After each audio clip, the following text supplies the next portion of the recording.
now, Moody? What is it thou canst demand? My liberty! Before the time be out, no more. I prithee, remember I have done thee worthy service, told thee no lies, made no mistakings, served without or grudge or grumblings. Thou did promise to bake me a full year. Dost thou forget from what a torment I did free thee? No. Thou liest, malignant thing! Hast thou forgot the fellow with cigarettes? With age and envy was thrown into a hoop? Hast thou forgot her? No, sir. Thou hast! Where was she born? Speak, tell me. Sir, in Algiers. Oh, was she so? I must once in a month recount where thou hast been, which thou forgettest.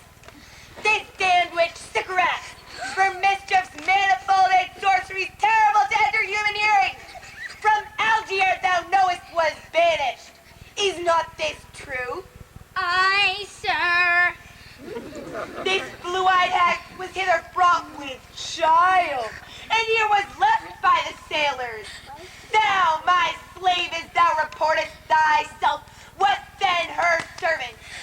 And, for thou wast a spirit too delicate to act her earthly and abhorred commands, refusing her grand hests, she did confine thee, by help of her more potent ministers, in her most unmitigable rage, into a cloven pine, within which rift in prison thou didst painfully remain a dozen years, within which space she died and left thee there, where thou didst vent thy groans as fast as mill wheels strike. Then was this island, save for the sun that she did litter here, a freckled whelp, hag-born, not honored with a human shape. Yes, Caliban, her son. Gull thing, I say so. He, that Caliban, whom now I keep in service. Thou best knowest what torment I did find thee in. Thy groans did make wolves howl and penetrate the breasts of ever angry bears. It was mine art, when I arrived and heard thee, that made gape the pine and let thee out. I thank thee, master. If thou more murmurs, I will rend an oak and peg thee in his knotty entrails till thou hast howled away 12 winters. Pardon, master. I will be correspondent to command and do my spiriting gently. Do so, and after 2 days I will discharge thee. That's my noble master! What shall I do? Say, what? What shall I do? Go, make thyself like a nymph of the sea. Be subject to no sight but thine and mine, invisible to every eyeball else. Go, take this shape, and hither come in it. Go, hence, with diligence.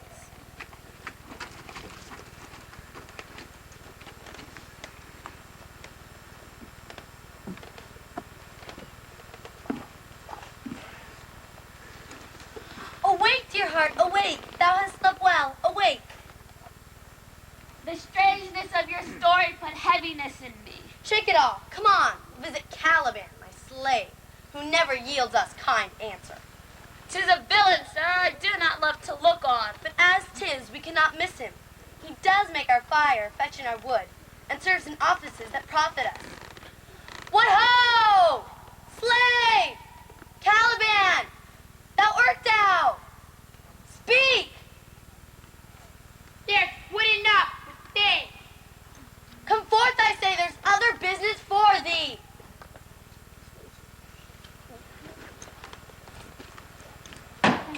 As wicked do as ere my mother brush, with raven feathers from unwholesome fen, drop on you both, a southwest blow on ye and blister you all over. For this be sure, tonight thou shalt have cramps, side stitches that shall pen thy breath up. I must eat my dinner. This island's mine by Sycorax my mother, which thou takest from me. When thou camest first, thou strokest me and made much of me. Wouldst give me water with berries in it, and teach me how to name the bigger light, and how the less, that burned by day and night. And I loved thee, and showed thee all the qualities of the isle. the fresh springs, brine pits, barren place, and fertile. Curse me that I did so! All the charms of cigarettes, toads, beetles, bats, light on you! For I am all the subjects that you have, which first was mine own king. And here you sty me in this hard rock, whilst you do keep from me the rest of the island. Thou most lying slave, whom stripes may move not kindness, I have used thee, filth as thou art, with humane care, and lodged thee in mine own cell, till thou chose to violate the honor of my child. Aho, aho! When it had been done, thou didst prevent me. I had peopled else this island with Calibans.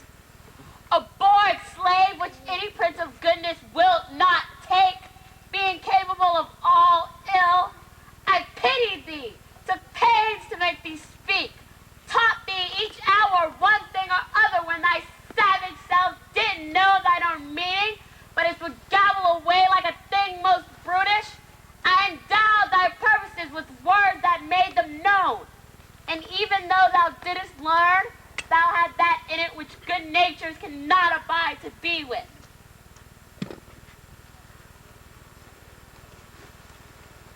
You taught me language, and my profit on it is, I know how to curse. A red plague rid you for learning me your language. Hag, sing hence, fetch us some fuel, and be quick. Thou art best to answer in other business. Shruggest thou, malice?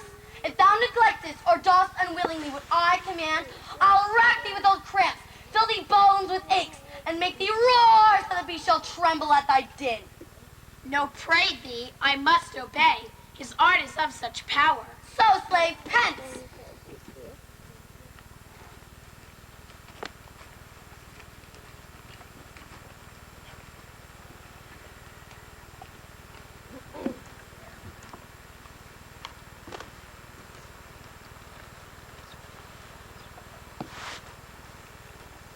Come on to these yellow sands, and then take hands.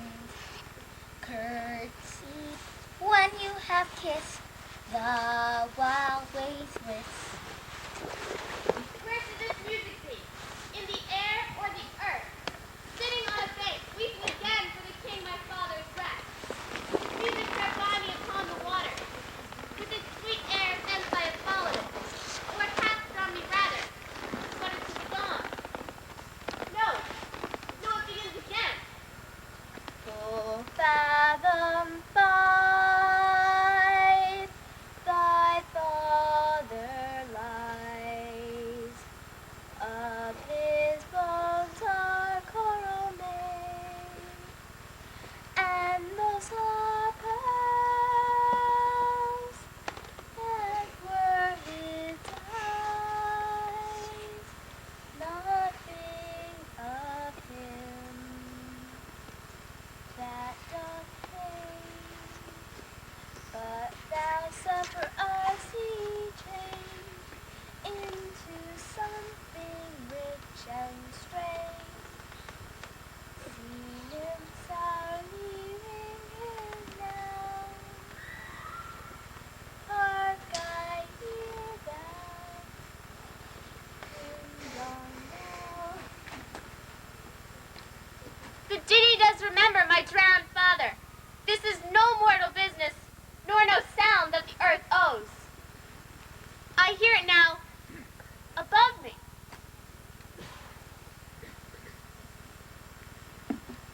The fringed curtains of thine eye advance, and say what thou seest yawn. What is it? A spirit? Lord, how it looks about. Believe me, sir, it carries brave form. But 'tis a spirit. No, wench, it eats and sleeps, and hath such senses as we have. Such. This gallant which thou seest was in the rack. He hath lost his fellows, and strays about to find them. I might call him a thing divine, for nothing natural have I ever seen so noble.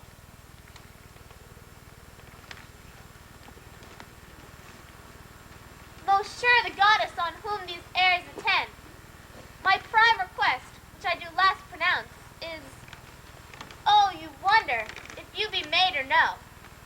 No wonder, sir, but certainly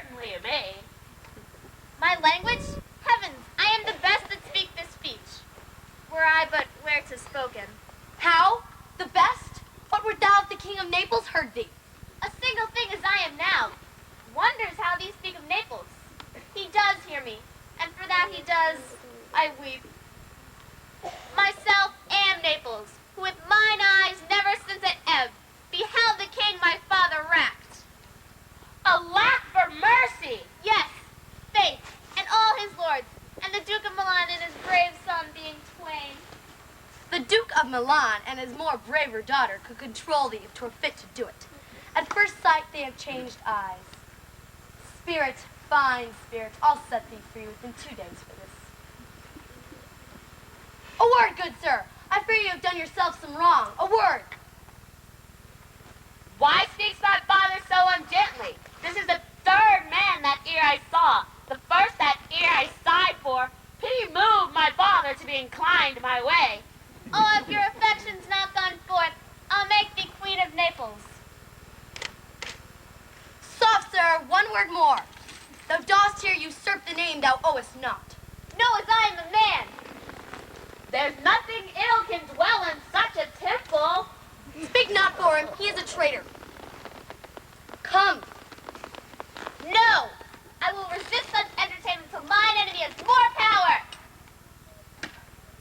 Beseech you, father! Sir, have pity! I'll be his surety! My spirits, as in a dream, are all bound up. My father's loss, the weakness which I feel, the wrack of all my friends, nor this man's threats, to who I am subdued, are but light to me. Might I but through my prison once a day behold this maid. Come. Come on. Thou hast done well, fine Ariel.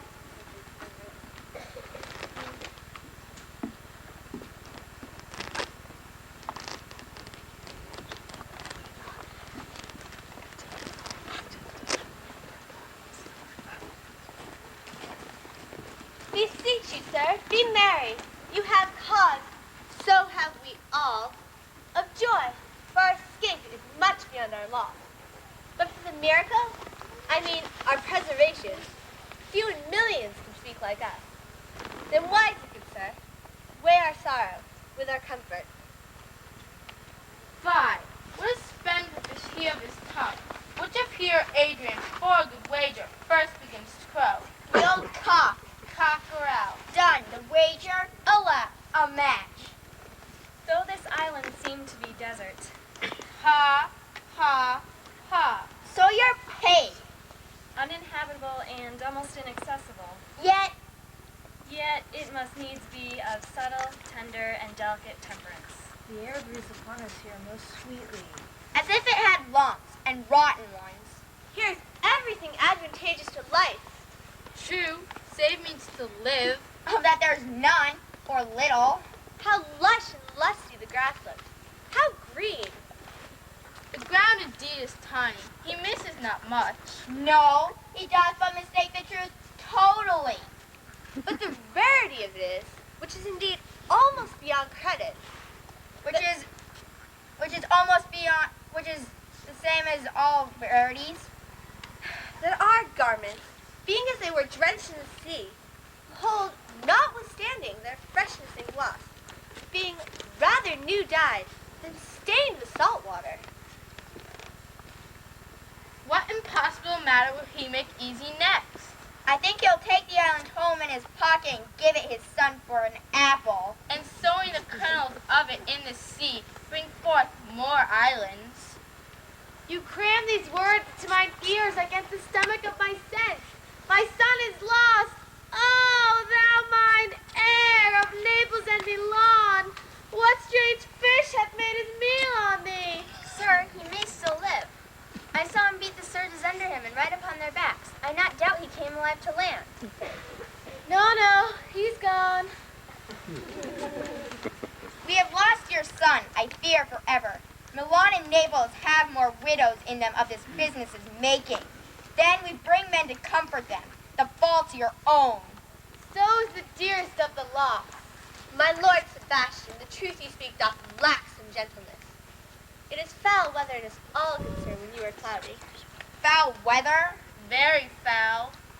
If I had plantation of this isle, my lord, and were the king hot, What would I do? If Commonwealth, I would by contraries execute all things. For no kind of traffic would I admit. No name of magistrate. Letters should not be known. Riches, poverty, and useless service, none.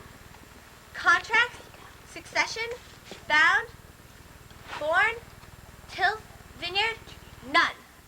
No use of corn, or wine, or oil. No occupation.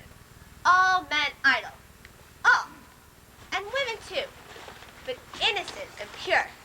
No sovereignty. Yet he'd be king on it. The latter end of his commonwealth forgets the beginning.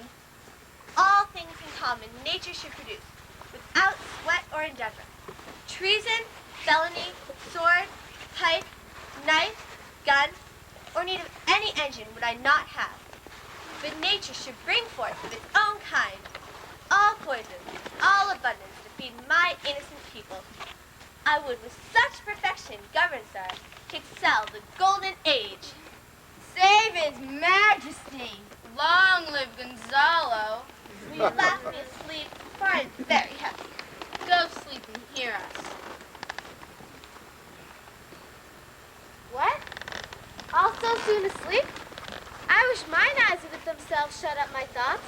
I find they're inclined to do so. We too, my lord, will guard your person while you take your rest and watch your safety. Thank you. Wander's heavy. What a strange drowsiness possesses them. The quality of thy climate. Why doth it not then our island sink? I find myself not disposed to sleep.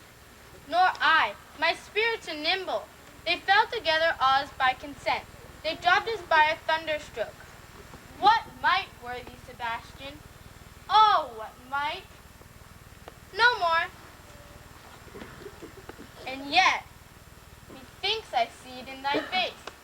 What thou shouldest be.